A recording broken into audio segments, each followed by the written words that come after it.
اعوذ باللہ من الشیطان الرجیم بسم اللہ الرحمن الرحیم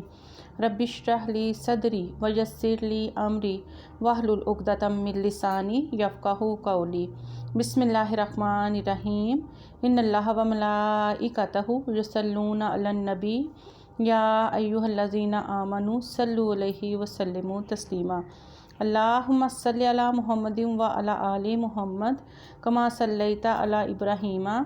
وعلی آل ابراہیم انک حمید مجید۔ اللہم بارک علی محمد وعلی آل محمد کما بارکت علی ابراہیم وعلی آل ابراہیم انک حمید مجید۔ السلام علیکم ورحمۃ اللہ وبرکاتہ۔ ہم اس سے پہلے ماشاءاللہ جو مکہ کی حرمت ہے اس کے بارے میں بات کر چکے ہیں۔ آج ہم انشاءاللہ جو حرم مدینہ ہے اس کے بارے میں بات کریں گے اور اس کے بارے میں دیکھیں گے کہ نبی کریم صلی اللہ علیہ وآلہ وسلم نے حرمت مدینہ کے بارے میں کیا احادیث ہم سے ارشاد فرمائی ہیں۔ تو پہلی حدیث ہے صحیح بخاری اور صحیح مسلم کی کہ حضرت علی رضی اللہ تعالیٰ عنہ بیان کرتے ہیں، ہم نے رسول اللہ صلی اللہ علیہ وآلہ وسلم سے صرف قرآن اور جو کچھ اس صحیفے میں ہے وہ لکھا ہے۔ رسول اللہ صلی اللہ علیہ وآلہ وسلم نے فرمایا، مدینہ عیر سے سور تک حرم ہے، جو شخص اس میں کوئی بدعت ایجاد کرے یا کسی بدعت ایجاد کرنے والے کو پناہ دے تو اس پر اللہ تعالیٰ تمام فرشتوں اور تمام لوگوں کی لعنت ہے۔ اس کی نفل عبادت قبول ہوگی نہ فرض۔ مسلمان کی امان ایک ہی ہے اور اس میں ادنیٰ مسلمان کی امان کی بھی برابر حیثیت ہے۔ جو شخص کسی مسلمان کے عہد کو توڑے تو اس پر اللہ، فرشتوں اور تمام لوگوں کی لعنت ہے۔ اس کا نفل قبول ہوگا نہ فرض، اور جو شخص اپنے مالکوں کی اجازت کے بغیر کسی قوم سے معاہدہ کر لے تو اس پر اللہ، فرشتوں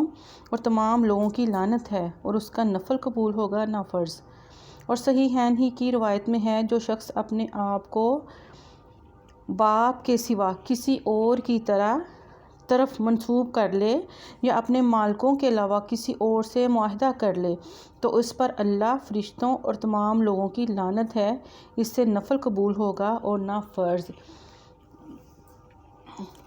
صحیح مسلم میں کی حدیث مبارکہ ہے، سعد رضی اللہ تعالیٰ عنہ بیان کرتے ہیں، رسول اللہ صلی اللہ علیہ وآلہ وسلم نے فرمایا، میں مدینہ کے دونوں پتھریلے مقاموں کے درمیانی حصے کو حرم قرار دیتا ہوں اور اس علاقے کا درخت کاٹنا یا اس کا شکار کرنا، قتل کرنا حرام ہے، اور فرمایا، مدینہ ان کے لیے بہتر ہے، کاش کہ وہ جانتے، اگر کوئی شخص اس سے عدم رغبت کی وجہ سے اسے چھوڑ جائے گا تو اللہ اس میں اس کے بدلے میں ایسے شخص کو آباد کرے گا جو اس سے بہتر ہوگا، اور جو شخص اس کی بھوک اور تکلیف پر صبر کرے گا تو روز قیامت میں اس کی شفاعت کروں گا یا میں اس کے حق میں گواہی دوں گا۔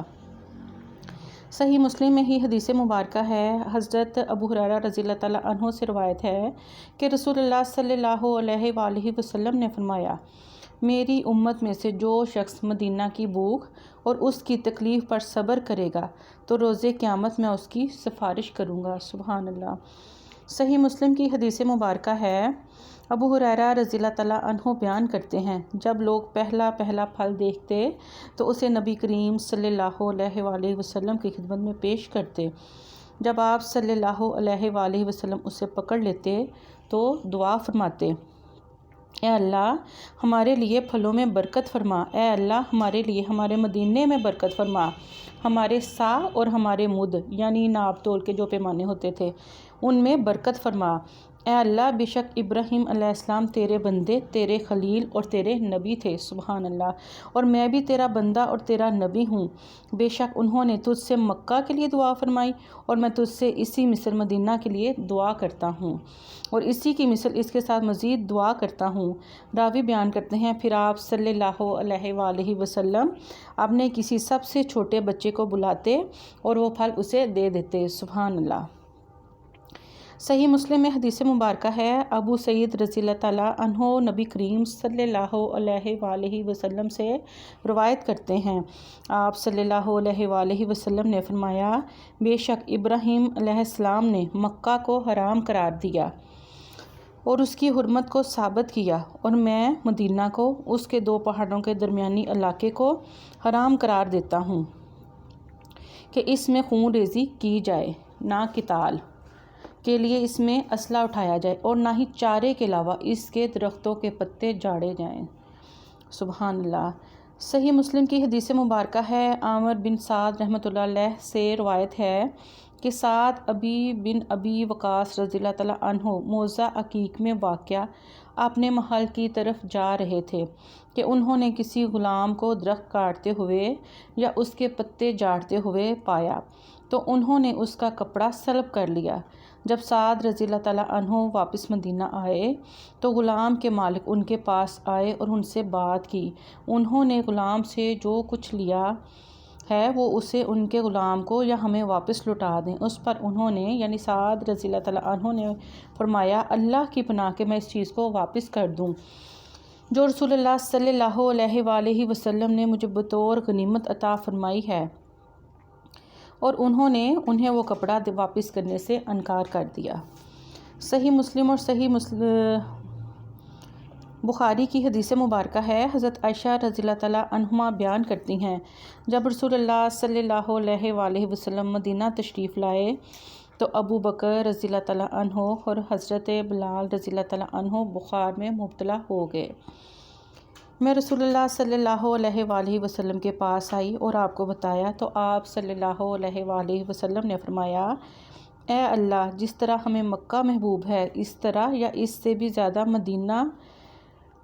مدینہ ہمیں محبوب بنا دے اور اسے صحت افزا بنا دے، اس کے سا اور مد میں ہمارے لیے برکت فرما دے اور اس کے بخار کو منتقل فرما دے اور اسے جحفہ بھیج دے۔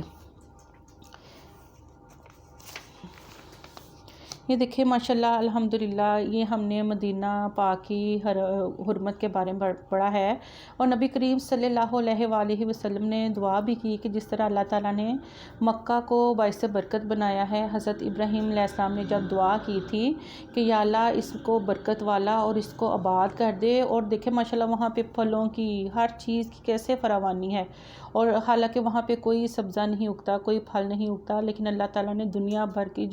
جو نعمتیں ہیں وہ مکہ میں اکٹھی کی ہوئی ہیں۔ اسی طرح آپ صلی اللہ علیہ وآلہ وسلم نے مدینہ کے لیے دعا کی اور اس کی برکت کے لیے دعا کی، تو ماشاءاللہ آج ہم دیکھتے ہیں کہ مکہ میں بھی اور مدینہ میں بھی ماشاءاللہ کیسے مسلمانوں کی رونق، لوگوں کا ہجوم، اور ماشاءاللہ تعالیٰ کی عبادت کے لیے لوگوں نے کیسے کمر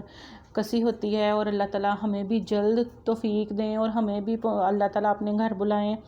اور ان نظاروں کا ہم بھی نظارے ان کے جگہوں کے دیکھ سکیں اور اپنے دل میں بھی ہم خوشی محسوس کر سکیں، اور اللہ تعالیٰ سے بار بار یہی دعا کریں کہ اللہ تعالیٰ ہم ان جگہوں پہ بلائے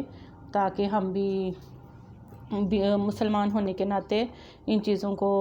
مطلب جو ہم یہاں پہ بیٹھے محسوس کرتے ہیں کہ ہاں وہاں پہ جانے والے لوگوں کی کیا کیفیت ہوگی، تو انشاءاللہ وہ کیفیت ہم بھی طاری ہو اور ہم بھی اللہ تعالیٰ سے معافی اپنے لیے مانگ سکیں۔ تو ملیں گے انشاءاللہ اگلے ویلاگ میں، تو اجازت دیجیے۔ السلام علیکم ورحمۃ اللہ وبرکاتہ۔ سبحانک اللہم و بحمدک، اشہد ان لا الہ الا انت، استغفرک و اتوب الیک، وما علینا الا البلاغ المبین۔